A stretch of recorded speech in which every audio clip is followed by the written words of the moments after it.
Hi, this is Scott with Specter Gear, and for today's product spotlight, we're going to be taking a look and answering some of the frequently asked questions about the differences between the different three-point slings that we currently offer. And as a real quick overview, I'll state that we have three different types. We have our CQB Sling, our CST Sling, and our SOP Sling. And I'm going to first start by talking in a general sense about three-point slings as a concept, talk about some of the common features between each one, and then we'll do real quick breaks, and I'll clear the table because it's a little cluttered here, and show you a couple of the salient features of each one individually. So to start off with, the term three-point sling, there's, I don't know, not necessarily a lot of confusion. I'm a bit surprised sometimes that we don't get asked more often, what does the term point mean? And for those of you that are curious, it's just the points of influence that the sling imparts upon the weapon that it's attached to. Okay, and there are 3 points on a three-point sling that the sling actually exerts some degree of control on. Our first point is at the rear attachment. Obviously, it controls the rear of the weapon. Our second point is at the front of the weapon. Then it controls the front of the weapon. Our third point actually controls the drop, and that means how high or low the weapon sits against the body. And when I talk about the CST and SOP sling, you'll sort of see how shortening or lengthening that distance is a huge determining factor on how much movement you can get out of the buttstock in terms of getting it from one shoulder to another. All of these slings feature the same type of webbing, although we have two different widths. We have 1.25" for the CQB and CST, and 1.5" for the SOP. The sling webbing that we use has taken us many years to kind of refine and finally select a sling webbing that we're perfectly happy with. And this sling webbing strikes a very good compromise between being thick and durable, yet not being too stiff. And I have encountered slings in the past where the webbing was just insanely stiff. I believe one manufacturer's sling that I was using when I was on the CERT team back in the day, they actually used, it was an 1.25" wide webbing that was exactly the same as the webbing that was used on military web belts. And I mean, that stuff was crazy stiff. So much so that at certain times you would be standing in the low ready and the sling would actually be elevated above your shoulder and appearing in your peripheral vision. It didn't conform to the body. And the soft hands principle is something I've always used in terms of exerting control on things. The more surface pressure that you can apply to something, the more control that you can apply. And we wanted a sling that was pliable, but not, obviously not too weak and flimsy as well. But like I say, we've struck a really good compromise here. Some other common features between the slings, all of our stress points on our slings. And I'm going to grab one real quick and show you something here. Let's see, we'll go with the CST sling. And this, one thing you're going to note, by the way, is all three of these slings feature emergency release buckles. That is an optional feature. If you purchase the basic sling without adding the emergency release buckle as a feature, you will either have a loop or this tri-glide type setup at the front. What the emergency release buckle is for is quite simply this. If you happen to get hung up on your sling, and I can give you a number of circumstances that could happen, one of which would be, for instance, climbing a fence, and you drop down onto the other side of the fence, and your sling catches on the top of the fence, and you land and you're hung up in your sling. Popping this buckle allows you to completely disengage the sling from your body quite rapidly. We actually got a story, or not a story, but rather a letter from a troop that was in Iraq that he was trying to get behind some cover while under fire. And he was actually, he got hung up in the sling and was actually able to use his emergency release buckle to break that sling off of his body and get his head down.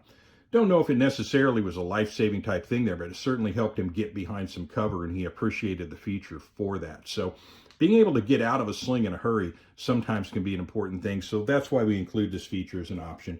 Some people, won't appreciate the value in that, and that's perfectly fine. We, of course, offer it without the emergency release buckle. But in terms of common feature talk, all of our closure points are done with heavy-duty bar tacks. We don't single needle stitch this stuff. Again, everything was with a heavy-duty bar tack for maximum durability. So if there's any point on here, for instance, our transition release buckle at the front, that's bar tacked. And of course, you know, the main closure point. And I don't know if you can see it adequately enough on here. Oh, well, here's a good example. Even our rear attachment on this 1-inch webbing is bar tacked as well. So all of our slings share that feature. We build our slings to deliver a maximum amount of durability. And we regularly get reports from people that are still using slings that they bought back when they originally deployed back in the early 2000s, and the slings are still serviceable to this day. So again, like all of our products, we don't mess around with our stitching, and we try to provide you something that's going to last a long, long, long time. So with that, I think now would be a good time. Oh, and one other thing I'll add.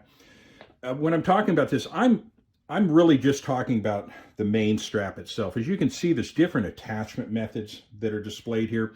Every single weapon system is going to present its own unique challenges, or in some cases it's super easy to attach the sling, but each one is going to be a little bit different. And we have different adapters, both hardware and sewn webbing adapters, to attach these weapons to an impressive number of weapons out there. We have the most comprehensive selection of slings on the planet, and we continue to grow that selection every single day. And as the best way I'm going to be able to address this is in subsequent videos, I'm actually going to take the different weapon systems and show all of the different slings and how they attach and interrelate with that particular weapon system, and some possible upgrades that you can purchase to make it a better experience for you. But with that, we've kind of gotten through all the common features. I think at this point, I'm going to clear the table and come back, and we'll talk about each one individually, and then we'll tie it all up. Okay, so with that, I'll go ahead and show you the first one, and that'll be the CQB Sling. So stand by just one moment. Okay, the first of our 3 slings that we're going to take a look at up close is going to be the CQB Sling. The CQB Sling, to start off with in terms of materials go, this is a sling manufactured from 1 1/4 inch wide sling webbing. It is, again, your basic 3-point design. It is the sling, the first sling that we started manufacturing as a company. We started making these back in 2001, so we've been making them for about 20 years. As far as the 3-point sling design goes, this is a pretty good illustration of the legacy layout. This has been around for a long time. Many, many different companies have manufactured these. It's hard to nail down exactly when this was invented. The original design itself can be traced back to, I believe it was an 1887 Spencer carbine sling that was designed for the cavalry to interface with their Spencer carbines. And it's been applied in a number of different ways. HK had a commercial variant of that on their MP5s and their G3s going back to the early 60s. So again, it's been around in a lot of different formats, and like I say, it's the first one we started out with. It is very simple in terms of the features that it offers. I would consider this a strong side only type sling. It's not the kind of sling that works very well from one shoulder to another. And when I talk about the CST Sling and the SOP Sling, those slings are specifically designed to be able to do cross-shoulder transition type behavior. But this particular sling, you're going to have a problem with that. If you're a right-handed shooter and you need to pie a right-hand corner turn, you're going to need to dismount this sling from your shoulder and get it off your body in order to carry out that corner turn, unless you want to expose parts of your body and get banged up pretty bad. So, but if you're a person who, you know, that's not necessarily in your tactical toolbox and you're not necessarily all that concerned about that, this is a great way to go right here. As a straightforward range type sling, it's an excellent sling. As a field sling, it's an excellent sling for that. And again, consequently, it's also our least expensive of the 3-point slings. But really, there's not much else to talk about on this. As I break each one of the weapon systems down and talk about the different types of slings and adapters and whatnot that we have for that, you'll see how this particular sling interfaces with all of the different weapon systems out there. So I won't get too much into the actual adapters at the front and the rear. The main purpose of this set of videos is just to talk about the main strap. So at this point, I'm going to go ahead and move on to the CST Sling, so stand by for just a second. Now we're going to take a look at our CST Sling, which is our cross-shoulder transition sling. Like the CQB Sling, this utilizes the same 1 1/4 wide sling webbing, and of course all of the stress points and closure points are bar tacked. But with this, we begin to add in a little bit more functionality and make the sling work a little bit better for you. And we do that with what's called our transition release buckle.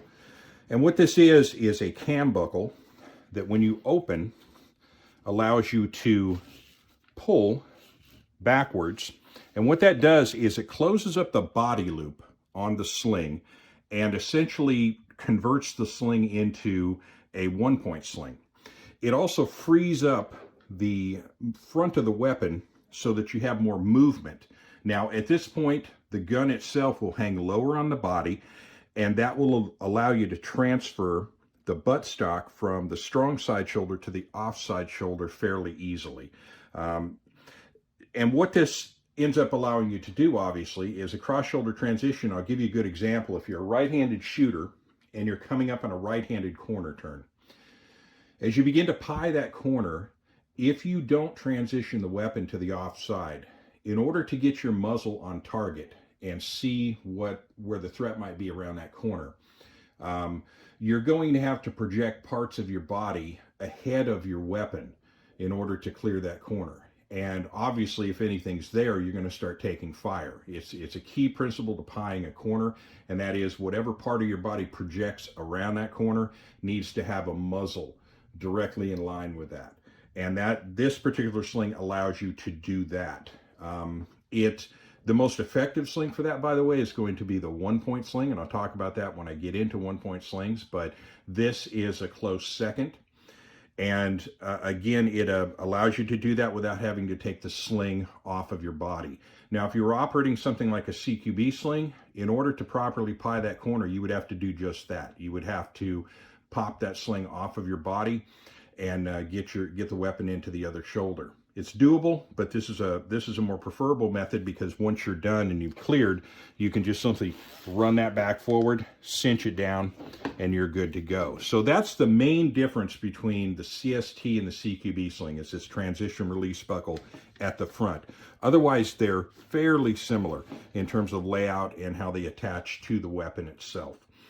So let's now go and look at the SOP sling and see some of the common features between this sling and that. So hang on just a second. Now we're going to take a look at the SOP sling. And the SOP sling, which is our Special Operations Patrol sling, it doesn't really have all that much in common with the CQB sling at this point, other than being a three-point sling. It does share a common feature with the CST sling in that we have that same transition release buckle. But there's a few other very key changes in this sling. And when we first brought this out, this was, we kind of touted this as the next evolutionary step in terms of three-point sling design. And it still is in terms of, for instance, rather than 1.25" wide webbing, we go with 1.5". And it's really, it's something that needs to be felt rather than explained, but there is a very quantifiable difference between 1.25" webbing and 1.5" webbing in terms of distributing the load across your shoulders. With heavier weapons, the 1.5" webbing is just so much more superior to the 1.25". And we, of course, use that with the SOP sling. Again, I mentioned the transition release buckle, again, functioning in exactly the same way as the CST, and that it allows you to contract the body loop, free the front end of the weapon up. It allows the weapon to now drop lower on the body and allows you to easily transition from one shoulder to the next. But of course, everything here is kind of upscaled in terms of materials and size. Obviously, we have a heavier duty side release buckle. We have a heavier duty cam buckle. So again, if you're looking at something for a fairly heavy weapon, something like an M1A, FNFAL, things of that nature, this is a particularly suitable sling for that.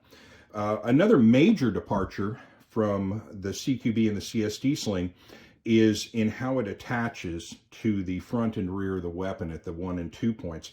And that is that we use these 1-inch attachment straps that have a reducer, and the reducer neck sits down from 1.5" to 1 inch.